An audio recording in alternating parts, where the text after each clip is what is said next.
बाहेर पडून ती जी मैनावती होती ती जालिंदरनाथाजवळ आली. जालिंदरनाथासाठी त्यांनी एक ताटात फळावट घेतली होती. तर जालिंदरनाथानं त्याने एका ताटामध्ये फळं ती सगळं घेतली, ती त्यांना समर्पण केली. त्या जालिंदरनाथांनी समर्पण केली. त्यानंतर दोघेही जालिंदरनाथाच्या पाया पडल्या, त्यांनी स्तुती केली. त्या दोघी पण जालिंदरनाथाच्या पाया पडणार स्तुती केली. नाथाने सर्व काही कळलं की काय चालू आहे, तरी पण परीक्षा पाहण्यासाठी त्या दोघीने त्याला अपशब्द बोलू लागले. त्या दोघे ते अपशब्द बोलू लागले, जालिंदरनाथ तू काय माहिती तिकडं.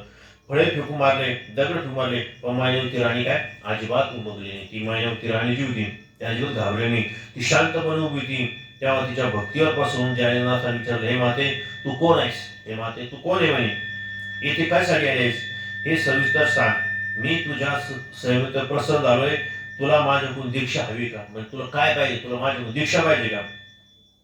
त्यावर ती नम्रपणे